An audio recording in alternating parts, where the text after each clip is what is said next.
Happy Tuesday. Good morning. I don't have a jingle for Tuesday. Same outfit. We already went over this. Get over it. So I hope that yesterday's video really broke down what this week has in store. Today, I am getting after the topic, focusing on growth and learning from experiences that we have had with rejection through applying a couple of practical steps that I'll have listed in my caption. But two that I want to go over is asking yourself this question: what can I take away from this experience to improve and grow? Some of the experiences as I gave could be relationships, like romantic, could be platonic. Maybe you had a falling out with a friend. It also could look like not receiving that job interview, not receiving the apartment complex that you applied for, not receiving the business loan that you applied for, not receiving the home loan that you applied for. Just different areas where you can experience rejection. It could also show up from experiences that you had when you were a child. Grew up in a foster care. You were adopted, You grew up in an unhealthy environment. It cultivated, I want to say, a spirit. This is not a Bible study though, but it cultivated an area of rejection in your life. So how can you grow and learn from that? So what can I take away from this experience to improve and grow?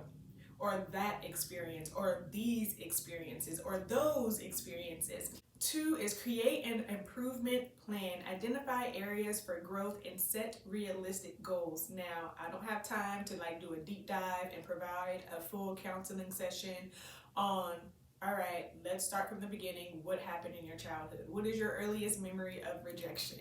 So I'm gonna try and make this very practical, applicable, and surface level.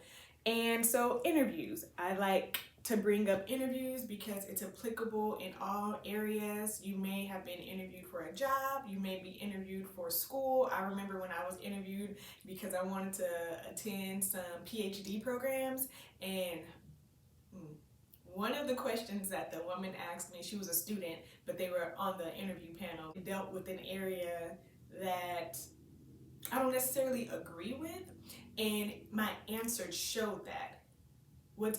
As I'm pursuing this career path for my studies, I have to put my own isms and my beliefs and my biases, if I can say it that way, or even unconscious bias, because we all have them, just being completely transparent, aside so that I can provide the best service to whomever is sitting across from me. So what I had to learn from there, and I wasn't accepted into the program, but what I had to learn from that is, one, from the time I graduated with my bachelor's to the time I was applying to a PhD program, I had no field experience.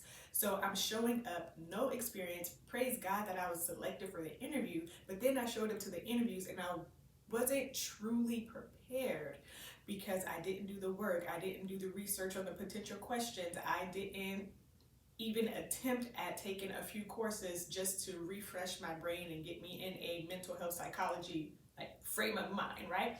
So developing an actionable improvement plan as it revolves around interviews. That's just going to be the topic, but you can apply these steps to any area of your life. It is first identifying specific areas that the rejection needs to be improved upon.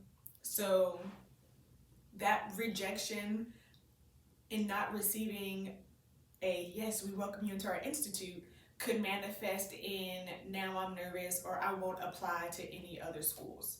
Now I'm nervous, I won't apply to any other jobs or any other places that will provide me with housing. How do I get over that hump? It's recognizing that it's there first. It's always recognizing, always acknowledging, and then second, accepting it, and then third is doing the work. So for me, it was humbling myself and saying, sweetheart, you don't have experience, okay? Yes, the PhD programs will accept you with just an undergrad, but probably if there was an undergrad straight into the program or undergrad with some field experience. So humble thyself and apply for a master's program. Okay, that's cool, did that. Now, what that may look like for you is, okay, I keep applying for these jobs, and I'm not receiving them. Go back to the drawing board. Are you doing the work to prepare yourself for the interviews? Are you selling yourself short? How are you dressing when you get there? What is your attitude when you get there? I was on I'm going to call it a summit, like 2 weeks ago now, and one of the girls who came up on the screen was asking questions, and there was just so much anger behind her voice and her tone and even in her body language. And if I were on the other end answering those questions, I would have stopped, and maybe it's just because of my background, but and like ask her, hey, is everything okay? Where are you at emotionally? Where are you at mentally right now?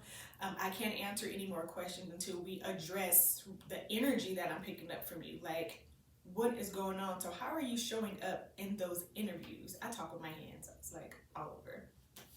And don't let this be a distraction. Looking at that. So then you want to develop a practical and actionable plan outlining steps to enhance your skills to address the noted shortcomings. So again, maybe your shortcoming is how you show up. You're not effectively providing answers.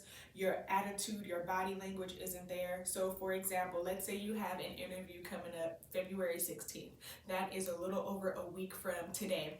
And so you set out a plan that you will have 3 mock meaning pretend interviews with a friend, loved one, spouse, whomever, or yourself. You just sit in front of a mirror.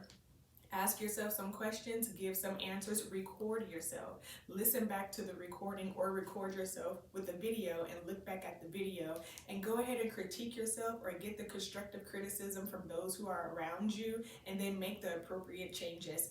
Next is doing that interview again and seeing if you've made any improvement. After that, do a 3rd interview. By this time, it should be about Sunday, Monday. No more mock interviews. You've done what you needed to do. You've provided the necessary steps. Now you go forth and you conquer and you eat that interview alive, baby. You hear me? Eat it up. All right, so you want to break down your plan into manageable tasks, setting realistic timelines for completion, and you regularly reassess and adjust the plan as you make progress, ensuring a dynamic approach to improvement.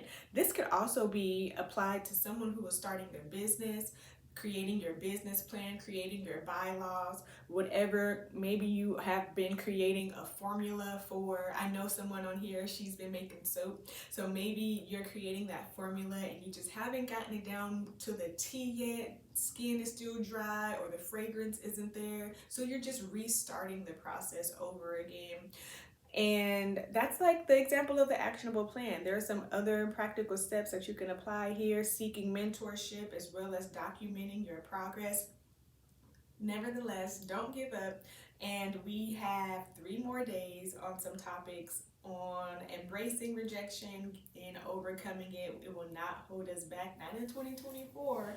All right. So until tomorrow, y'all sit back, reflect, think on this. May you have an amazingly great evening and day. And I'll see you in 24 hours.